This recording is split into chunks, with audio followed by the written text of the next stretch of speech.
행복한 안식일입니다. 우리 귀한 찬양 함께 우리가 듣고 은혜 받고 또 하늘을 또 소망하게 되는데요. 우리가 하늘에 갈 때 함께 가지 않으면 하늘의 감동과 은혜가 반감되지 않겠습니까? 꼭 있어야 될 사람, 내가 사랑하는 사람 손 잡고 함께 하늘 갈 수 있도록 한날의 우리의 삶이, 매일의 우리의 생애가 걸음마다 하나님과 동행하는 우리 모두가 될 수 있기를 간절히 바랍니다.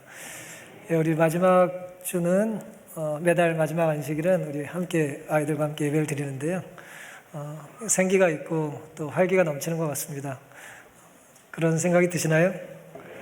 자라는 아이들의 심령 속에 예수님의 사랑이 잘 자라날 수 있도록 좋은 본과 또 사랑 지금처럼 나눠주시고 보여주시기 바랍니다. 오늘 함께 살펴볼 은혜 말씀은요, 요한복음 5장의 말씀인데요. 제가 봉독하겠습니다. 거기 38년 된 병자가 있더라. 예수께서 그 누운 것을 보시고 병이 벌써 오랜 줄 아시고 이르시되 내가 낫고자 하느냐. 예수님께서 유대 명절에 예루살렘 성문을 지나고 계셨는데요. 그 성문 곁 베데스다라고 하는 연못가를 지나고 계셨습니다. 연못 주변에 많은 병자들이 있었어요. 병자들은 어디 모여 있죠? 병을 고칠 만한 기대를 품고 의사를 찾아가거나 병원을 찾아가지 않겠습니까? 베데스다 연못이 당시에 이제 병원같이 사람들은 생각을 한 것입니다. 하나같이 초점 잃은 눈으로 베데스다 연못을 쳐다보고 있었어요. 물이 동할 때 먼저 들어가면 어떤 병도 낫는다는 그런 그 목과 관계된 전설이 있었기 때문이에요. 보통 전설을 사람들이 어떤 사람이 믿습니까? 건강하고 합리적인 사람들이 믿어요? 아니면 좀 아프거나 어쨌든 비합리적이더라도 뭔가 소망의 끈을 붙잡고 싶은 사람이 믿어요? 당연히 후자죠. 그렇죠? 건강하고 또 생각이 반듯하고 이성적인 사람은 괜한 전설에 귀를 기울이진 않기 때문입니다. 오늘은 소망의 두 얼굴이라는 제목으로 함께 은혜를 나누겠습니다. 소망의 두 얼굴이 있어요. 소망의 첫 번째 얼굴은 가짜 소망이라는 거예요. 가짜를 소망으로 생각해요. 그리고 가짜 소망은 우리에게 자꾸 우리 자신의 삶을 증명해 보이고 실력으로 입증하라고 우리 계속해서 괴롭힙니다. 아잔 브라우만이라고 하는 사람이 쓴 책에 보면은 술 취한 코끼리 길들이기라는 책인데요. 이런 재미있는 이야기가 있어요. 인도 매우 더운 나라거든요. 인도의 뜨거운 태양빛이 비치는 한 낮에 한 시장에 어떤 사람이 좌판을 깔고 앉아가지고 뭘 자꾸 먹고 있어요. 자꾸 뭘 먹는데 그 사람의 표정이 먹을 때마다 찌그러져요. 자꾸 울어. 근데 뭘 계속 주워 먹고 있어요. 자세히 가서 보니까 인도산 칠리 고추인데 가장 맵기로 소문난 그런 고추예요. 우리나라 청양고추보다 훨씬 더 매운 그런 고추를 잔뜩 싸놓고 계속 주워 먹고 있어요. 한 번 먹고 울고 한 번 먹고 울고. 누군가 질문을 했습니다. 아니 그 매운 걸 왜 자꾸 먹고 울고 반복하고 있냐고. 그랬더니 그 사람이 이렇게 대답을 했대요. 혹시 단맛 나는 칠리 고추가 있을지 모르잖아. 그리고 계속 그걸 주워 먹었다는 거예요. 그리고 한참 뒤에 또 누가 지나가면서 여전히 먹고 있어서 또 물었대요. 그랬더니 이 사람이 이번엔 이렇게 대답했답니다. 여태까지 먹은 게 아까워서 더 멈출 수가 없어.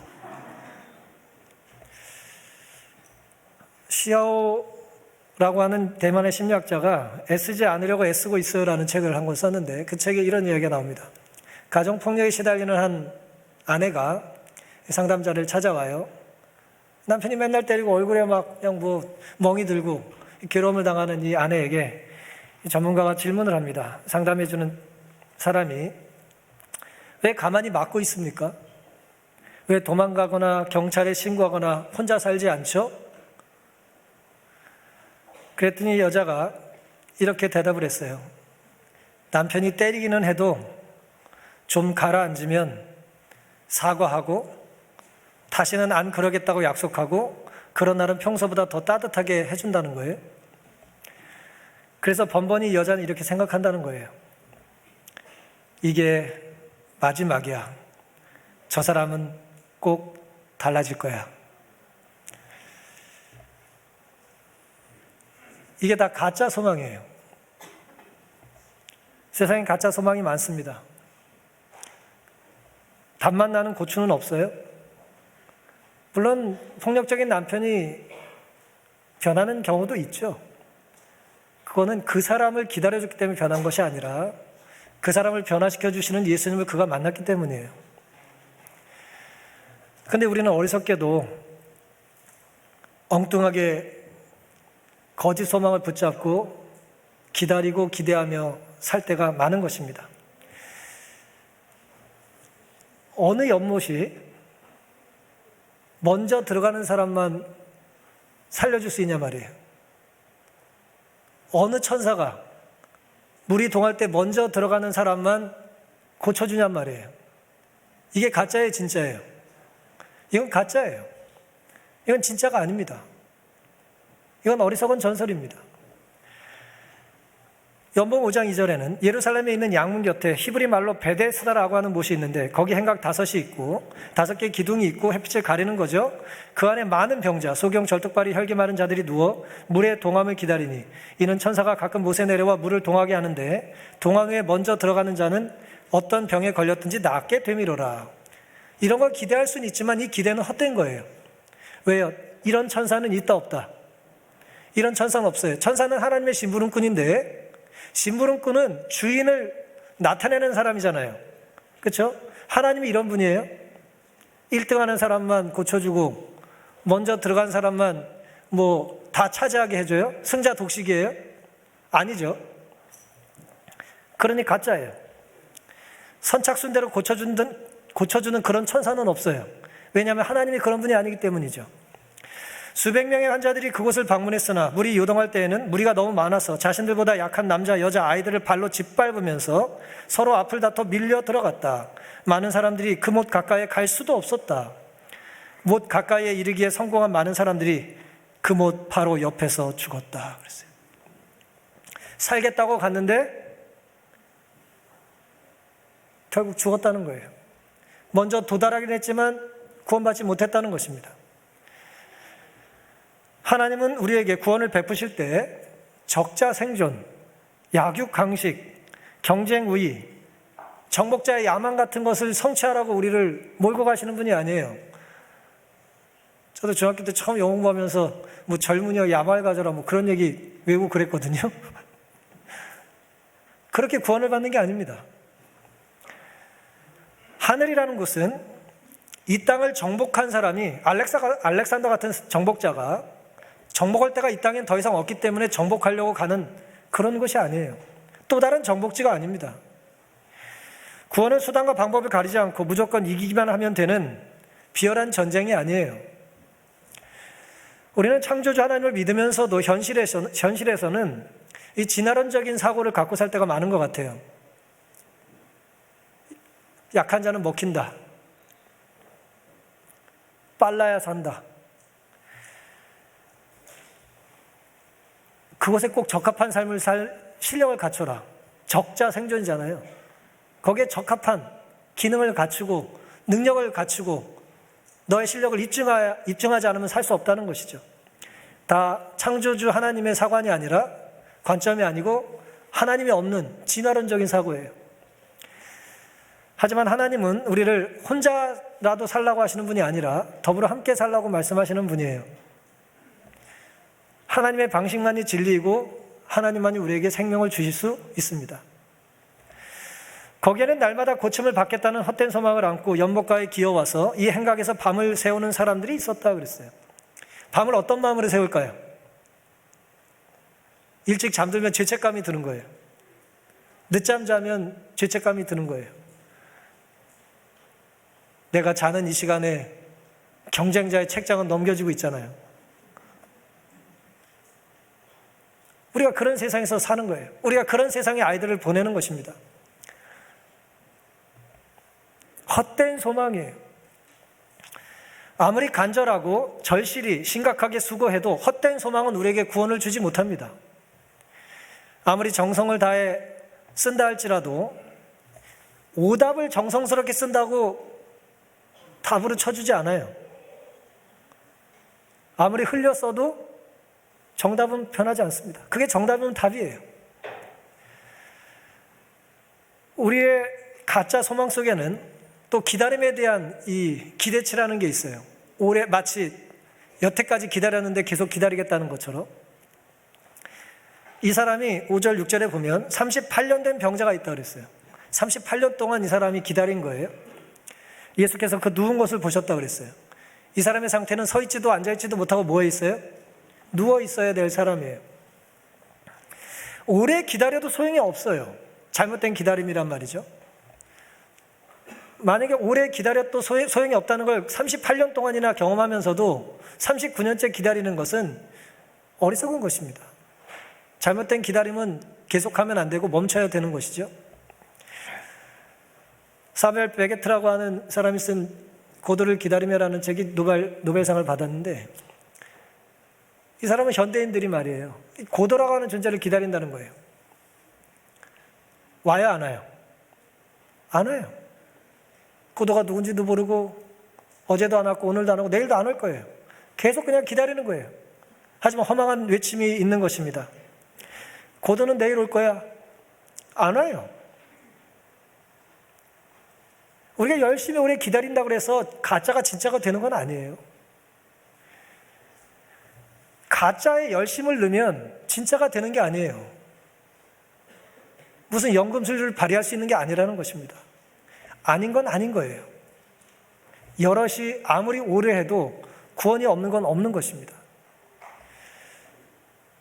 구주께서는 한 사람의 가장 처참한 형편을 보셨다. 그는 38년을 속절없이 안진병으로 지내온 사람이었다. 그의 질병은 대체로 그 자신의 죄의 결과였으며 하나님께서 내리신 심판으로 간주되었다. 그 환자는 홀로 쓸쓸하게 자기는 하나님의 자비에서 끊겼다고 생각하면서 오랜 불행의 세월을 보내왔다 그랬어요. 38년 전에 어떤 죄를 졌는지 모르지만 본인은 알아요. 내가 죄 때문에 이렇게 고통을 겪고 있다는 걸 본인은 아는 거예요. 그의 죄책감이 매우 컸던 거예요. 난 이 벌을 당해도 싸. 하지만 난 구원받고 싶어. 나는 결정적인 실수를 범했어. 하지만 회복될 수 있으면 좋겠어. 그런 마음을 가지고 사는데 문제는 그걸 해결해 줄 수 없는 곳에 가서 그걸 찾고 있다는 거예요. 38년은 긴 세월인가요? 38년 긴 세월이에요? 이쪽엔 38년 안 산 애들이 태반이에요 지금. 38년. 제가 중학교 1학년 때입니다. 오래전이에요. 38년 긴 세월입니다. 어제 우리 집사님들 감사패 받으시고 회고하셨잖아요. 38년 집사 안 하셨어요. 37년 하셨잖아요. 긴 시간이에요. 매우 긴 시간입니다. 소년이 중년이 되고 청년이 노년이 되기에 충분한 시간이에요. 비천득 씨는 송년이라고 하는 수필집에 이렇게 말을 한 적이 있습니다. 새색 씨가 할머니가 되는 시간은 30번 김장하면 족한 거예요. 오늘 저녁에 김장하신다면서요. 새댁이 30번 김장하면 뭐가 된다고요? 할머니가 돼요. 38년 무척 긴 시간입니다.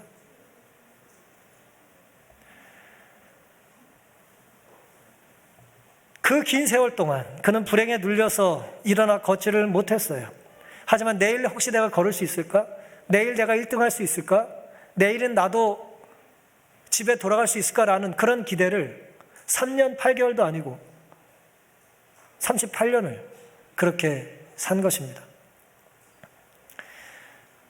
헛된 소망이죠. 베데스다의 전설이 사실이라면 좋겠지만 그건 사실도 아닐 뿐더러 그 전설이 나에게 적용될 가능성은 있어요, 없어요? 없어요. 이 사람의 상태는 누워 있습니다. 근데 온갖 질병의 사람들 중에 다리가 멀쩡한 사람이 있을 수 있잖아요. 상체는 다쳤는데 다리가 멀쩡해. 그 사람이 1등 할 거 아닙니까? 난 기어가는데 이 사람은 걸어갈 거 아니에요. 나는 걸어갈 수 있는데 저 사람은 뛰어갈 거 아닙니까? 얼마나 이게 모순이란 말이에요. 1등해야 낫는데 난 1등 할 수가 없다니까요. 1등 하려면 내가 이미 뛰어야 돼요. 뛰는 사람이 뭐하러 걷습니까? 이미 뛸 수 있는데. 저는 개인적으로 구직 활동을 해보진 않았지만 제가 옛날 책들을 이렇게 읽는 걸 좋아하기 때문에 이렇게 우리나라 가나다는 시절의 책들을 읽어보면 구직이라고 하는 이름을 한문으로 써가지고 목에 걸고 나 좀 채용해 달라고 하는 그런 사람들의 사진을 제가 책에 써고 여러 번 본 적이 있어요. 근데 그분들이 언제 절망하냐? 나는 이런 자격이 있습니다라고 아무리 말을 해도 우린 더 유능한 사람이 있다는 거예요. 나에게 기회를 달라고 부탁하지만 그쪽에서는 누굴 원해요? 나는 경험자를 우대하겠다는 거예요. 일할 수 있는 기회를 주지도 않는데 어떻게 일을 할 경험을 쌓냐 말이에요. 그게 이 세상이란 말이에요. 1등을 찾는데 나는 1등 할 수가 없어요. 나는 기어다니는 사람인데 어떻게 걸어가고 뛰어가서 1등으로 도착하냐 말이에요. 그런 헛된 전설, 가짜 소망이 세상에 너무나 많은 것입니다. 사랑하는 성도 여러분, 이것이 소망이 우리에게 주는 첫 번째 가짜 얼굴이에요. 친절한 미소 너머에 가짜만 가득합니다. 혹 1등을 한들 구원이 있습니까? 1등을 해봐야 알아요? 가장 돈이 많으면 행복해요? 가장 비싼 차 타면 행복할까요? 꼭 높은 집에서 저 한강을 좀 봐야 됩니까? 그냥 버스 타고 가가지고 보면 되지? 그 집에 산들 뭐가 이렇게 행복하겠어요?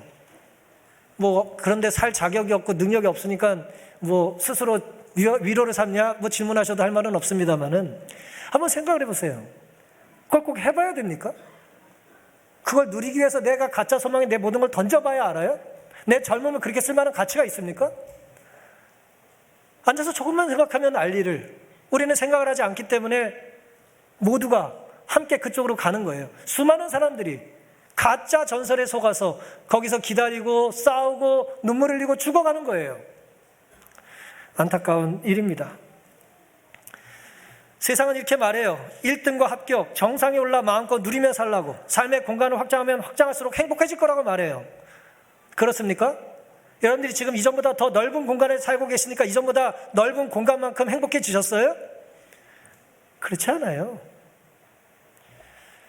가짜예요. 행복은 물질과 비례하지 않습니다.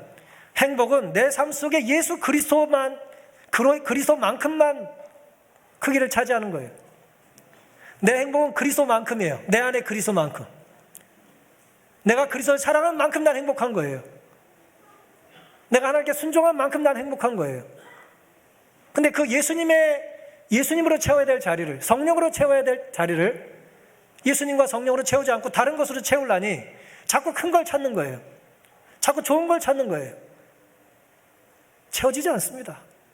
결코 채워지지 않아요. 그러니 베데스다 연못에 먼저 들어가지 못했다고 해서 아무도 기죽지 말게 되시기를 바랍니다. 기죽지 마세요. 베데스다에서 내가 1등 못했다고 기죽을 필요 없습니다. 아무 상관없어요. 하나님과는. 하나님은 쾌락 속에서 우리에게 속삭이시고 양심 속에서 말씀하시고 고통 속에서 소리치십니다. 고통은 기먹은 세상을 불러 깨우는 하나님의 메가폰 소리입니다.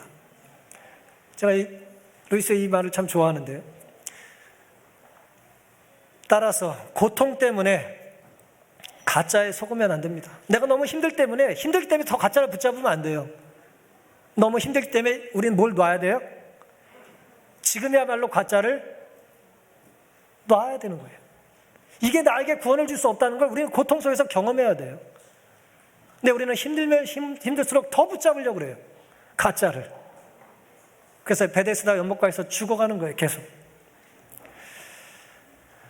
하나님이 우리를 흔들고 두드리시고 말씀하시는 이 고통 속에 하나님의 음성을 기구여 들을 수 있게 되기를 간절히 바랍니다. 베데스다는 말 자체도 벳이란 말은 집이란 뜻이고요. 헤세드, 이거는 이제 자비란 뜻이거든요. 베데스다는 자비의 집이란 뜻이에요. 근데 자비의 집에 뭐가 없어요? 자비가 없어요. 베드웨인 빵집이란 뜻인데 베들레헴에 기근이 많아요. 빵집에 빵이 없어요. 우리 재림교회 재림에 대한 소망이 사라지고 오늘 우리의 삶 속에 성도들의 인내가 있어야 된다고 말하는 남은 우리의 삶 속에 더 이상 인내를 찾아볼 수 없다면 우리는 언어 도단, 모순적인 신앙생활을 하고 있는 것입니다. 혹 힘든 시간을 보내고 계시다면, 혹 우리의 삶에 하나님의 음성이 들리지 않는 것은, 고통 속에 하나님의 음성을 들지 않는 것은 하나님이 두드리지 않아서가 아니고 하나님의 확성기가 꺼져 있어서가 아니라 우리 쪽에서 뭐 하는 거예요? 우리 쪽에서 듣지 않겠다고 무음 버튼을 누른 게 아닌지를 한번 잘 돌아봐 생각해 보시기를 간절히 바랍니다. 작년인가 저희 아버지가 아무리 전화를 드려도 받지를 않으세요. 전화를. 어제 너무 답답해가지고 한번 찾아가서 아버지 휴대폰을 확인을 했더니 제 전화번호를 수신 거부를 눌러놓으셨어요. 일부러 그러신 건 아니고 작동을 못 하셔가지고 눌러놓으신 거예요. 전화 여러 번 했는데 전화 안 했다가 자꾸 거짓말 하시는 거예요. 제가 그래서 이제 풀어드렸습니다. 오늘 우리가 그럴 수 있어요. 나도 모르는 사이에 혹 너무 힘들어서 하나님께서 말씀하신 소리에 내가 뭐 한다고요? 무음 버튼을 꾹 누르시고 답답해 할 수 있는 것이죠. 우리에게는 그런 모습이 없게 되기를 간절히 바랍니다. 소망의 두 번째 얼굴은 진짜라는 거예요. 진짜 소망이 있을까요? 가짜가 있으면 진짜가 있지 않겠어요? 그렇죠? 가짜라는 건 어떤 기준을 봤을 때 틀렸다는 것이니까 옳은 것이 있지 않겠습니까? 그렇죠? 우리가 죄에 대한 인식이 있다는 얘기는 죄가 아닌 어떤 기준이 있다는 거예요. 그게 하나님이고 그것이 말씀이고 그것이 율법이에요. 진짜가 뭘까요? 하나님은 우리의 능력을, 자격을 가지고 우리를 평가하시는 것이 아니라 내 존재 자체가 하나님께 사랑받을 만한 대상이라고 알려주시는 것이 진짜예요. 그리고 나에게 다가와 물으시고 구원의 손길을 베푸신다는 것입니다. 5절입니다. 거기 38년 된 병자가 있더라. 예수께서 그 누운 것을 보시고 병이 벌써 오랜 줄 아시고 이르시되 내가 낫고자 하느냐 질문하셨어요. 주님의 질문에 답이 있을까요? 주님의 질문에 답이 있습니까? 답이 있어요. 모든 걸 아시는 분께서 왜 질문하실까요? 모든 걸 다 아시는 분께서 왜 질문하실까요? 좋은 교사는 설명을 잘하는 교사라기보다는 좋은 질문을 하는 사람이에요. 좋은 질문을 하는 사람이 좋은 선생님이고 좋은 질문을 하는 사람이 좋은 부모예요. 대개 질문에 뭐가 있어요? 좋은 질문에는 답이 있기 때문이에요. 그리고 교사는 그 답을 알고 싶어 알려주려고 질문이라고 하는 방식을 삼는 것입니다. 소크라테스가 했던 삼파술 같은 거예요. 질문을 통해서 그에게 깨우침을 주려고 하는 것입니다. 내가 낫고자 하느냐는 질문은 누구나 할 수 있지만 누구나 들어줄 수는 없어요. 무슨 말씀이냐면 낫게 해줄 수 있는 존재만이 낫고 싶은 의사가 있는지를 뭐 할 수 있어요? 물어볼 수 있습니다. 수술하는 의사만이 제가 당신을 수술해 줘도 되겠습니까? 하고 물을 수 있는 거지. 웬 지나가는 옆 사람이 제가 당신을 수술해 줘도 됩니까? 라고 묻지는 않아요. 오늘 우리는 예수님이 우리가 원한다면, 우리가 주님께 나를 맡긴다면 나를 고쳐줄 수 있는 분이라는 걸 뭐 해야 합니까? 믿어야 합니다.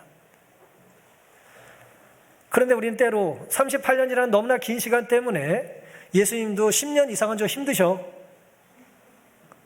예전 같지 않으셔. 예수님이 그런 분이라고 마치 취급하는 것 같다는 거예요. 예수님도 시간의 제한을 받고 우리 죄악의 이 심각성의 제한을 받는 것 같은, 좀 늦었습니다. 지난주에 오셨어야죠. 그런 분이 아니라는 거예요.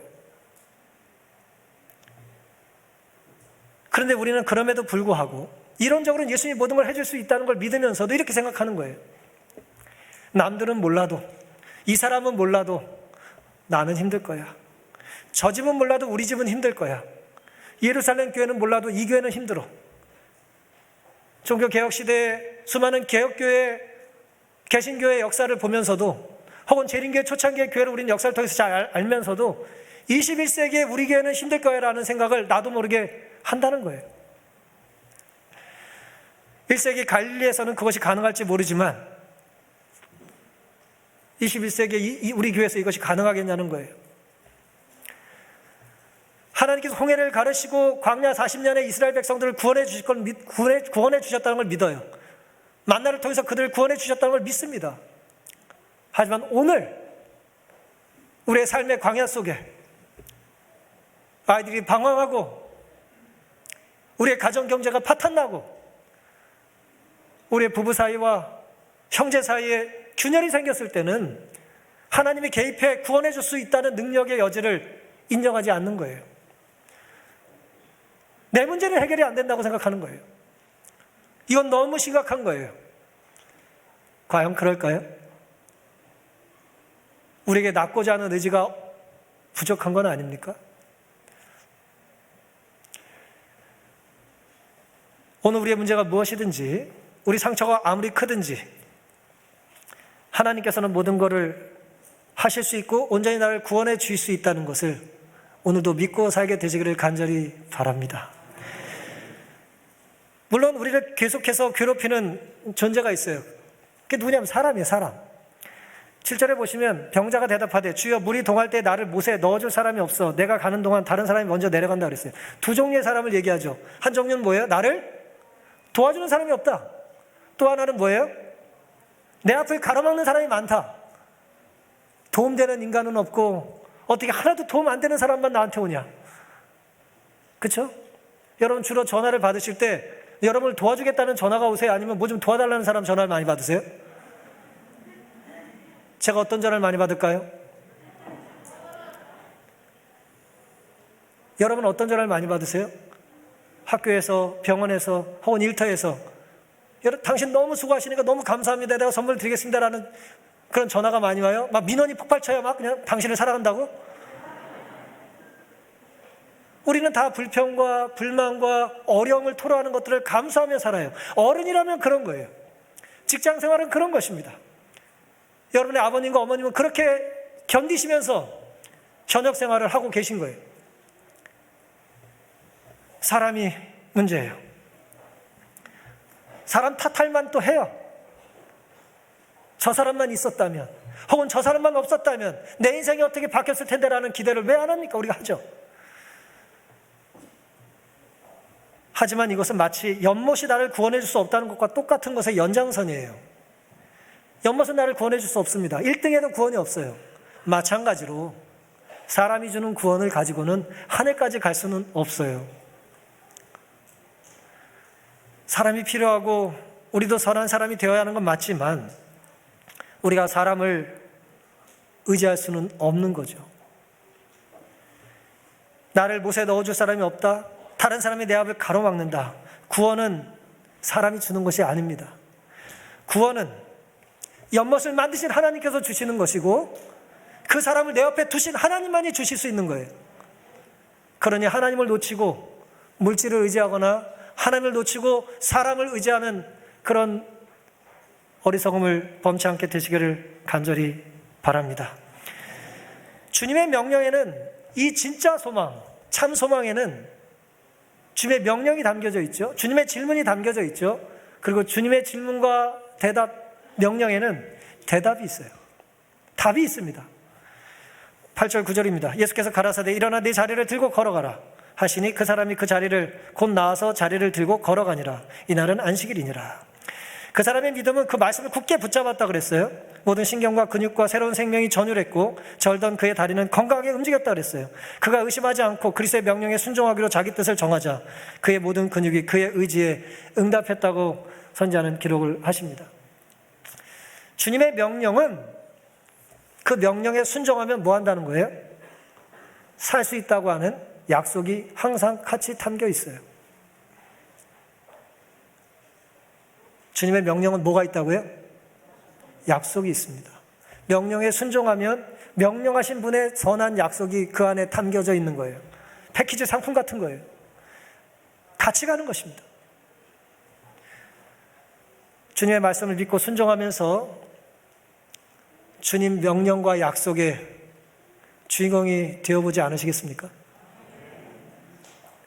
이 세상의 영웅이 되길 꿈꾸지 마시고 하나님께서 기뻐하실 만한 그런 아름다운 순종의 생애가 우리의 것이 될 수 있기를 간절히 바랍니다.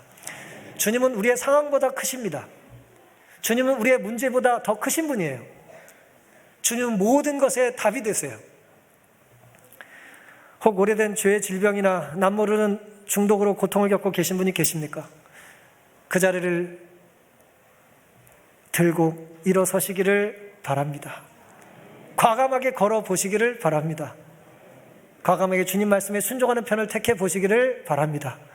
입을 열어 주님을 찬양해 보시기 바라고, 내 삶은 변할 수 있다, 주님이 나를 구원해 주신다는 걸 믿고 주님만 바라보며 살게 되시기를 간절히 바랍니다. 구원은 내가 잘해서 받는 트로피나 메달이나 상장이 아니에요. 구원은 내가 잘해서 받는 것이 아니라 주님께서 이루어주신 모든 것들을 내가 뭐 하는 거예요? 그냥 누리는 것입니다. 그게 오늘 우리가 경험하는 구원인 것입니다. 14절, 그 후에 예수께서 성전에서 그 사람을 만나 이르시되 보라 내가 나았으니 더 심한 것이 생기지 않게 다시는 죄를 범치 말라 하시니, 다시는 죄를 범치 말라는 이 말씀은 그 회복된 그 사람에게 이런 의미로 하신 말씀입니다. 다시는 네가 나 없이 살 수 있다고 착각하지 말아라, 그 뜻이에요. 다시는 헛된 소망에 너의 꿈을 걸지 말아라 라는 말씀이에요. 안식일 성전에서의 우리의 모습은 이런 예수님을 닮아야 할 것 같습니다.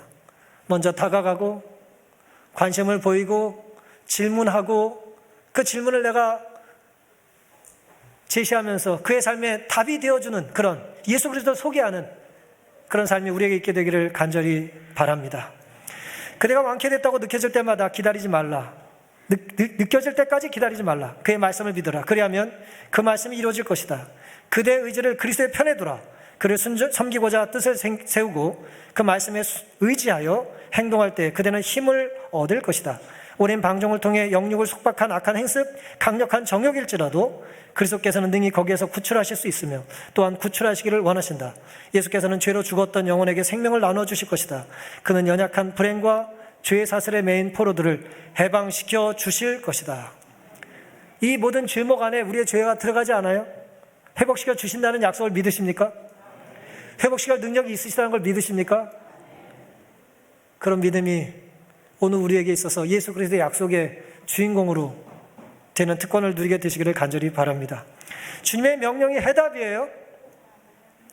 주님의 약속이 정답입니다. 그리고 주님의 허락은 언제나 우리에게 능력으로 다가올 것입니다.